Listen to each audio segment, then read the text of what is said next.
Hi, my name is Joanne Rabanes, and for my final project, the population group that I decided was to use was English language learners. My presentation is on how to support English language learners in the classroom. Who are English language learners? English language learners are students whose first language is not English and are unable to fluently communicate. These students have difficulties in learning English effectively, who often come from non English speaking homes or backgrounds.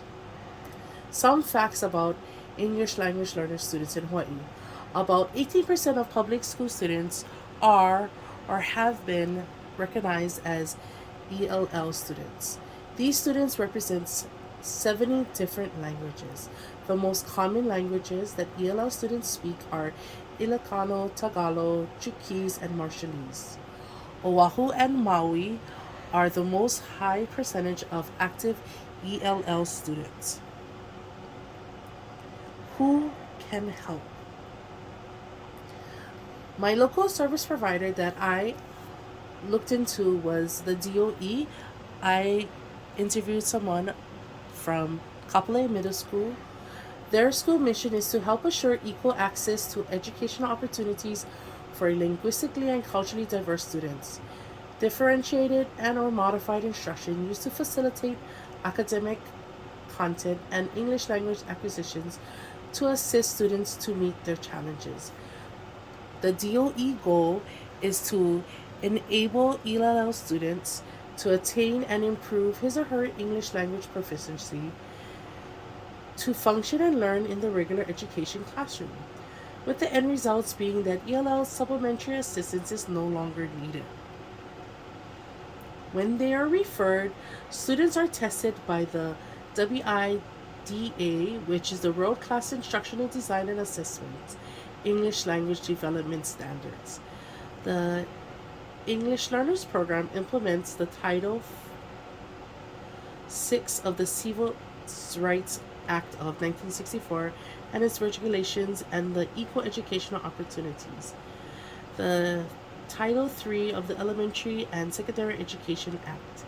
Kapolei Middle School EL program instructional methods are sheltered English instructions, content based English as a second language, pullouts, inclusions, and contact error tutoring.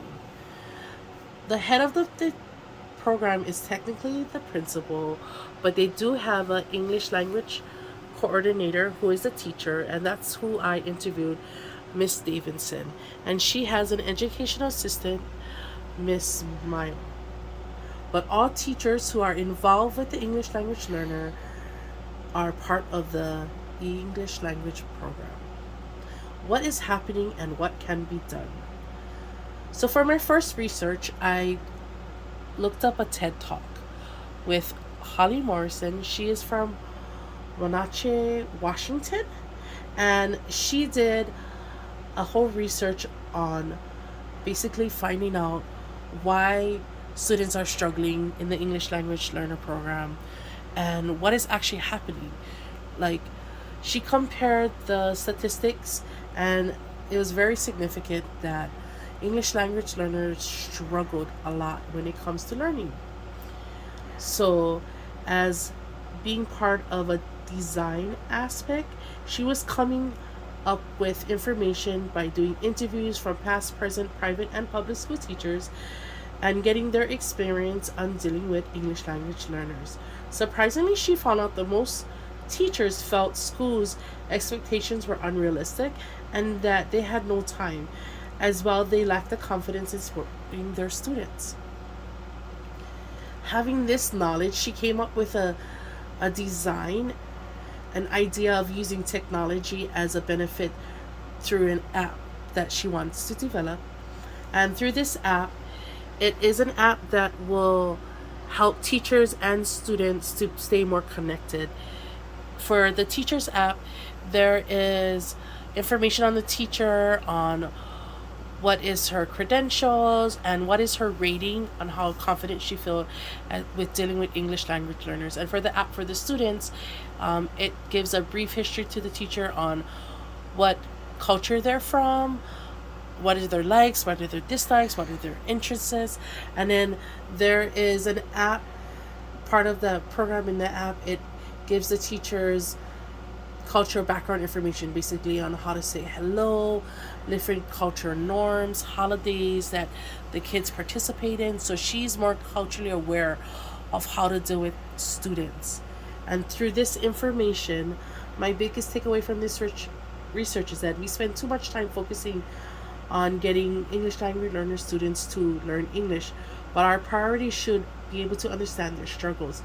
That's why on how students and educators are struggling is to help one another out by understanding each other and trying to situate the problem and to work from there. My next research, I did it on a book called Effective Instruction for English Learners. This book is surprisingly to me because the findings is very similar to my first research. They both realized that teachers who deal with English language learners are very unprepared and unsure on how to service their students.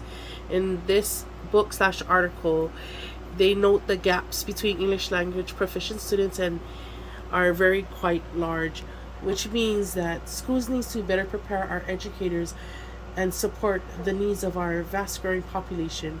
A big part of English language learning students struggle when they reach middle school and high school because the nation's teachers are discovering that they too need to learn how to teach students effectively.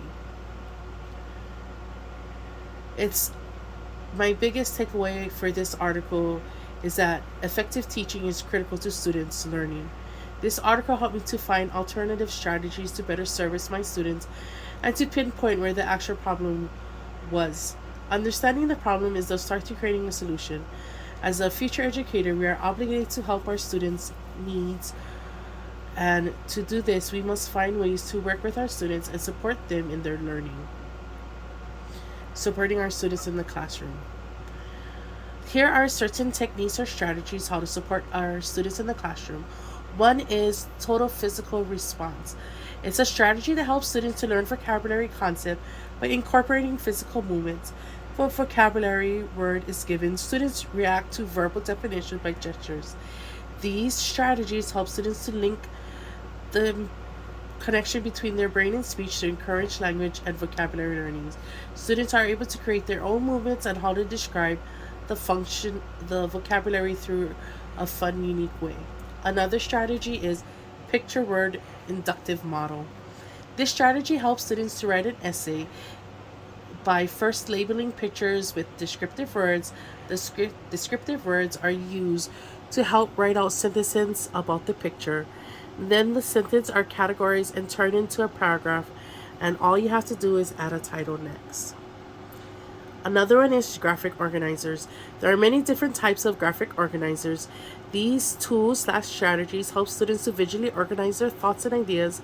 By using these strategies, students will be able to see the connections between information and their learning, which helps them to comprehend their lesson easier. Hello and Another is think aloud. These strategies can be used when students are reading to make connections and help improve their comprehension skills. Some techniques when using this strategy is asking questions such as prediction questions or the 5 whys: who, what, where, when, and why. Other techniques are evaluating a text, making connections by relating to its personal experience. This is the end of my presentation. Thank you. Bye.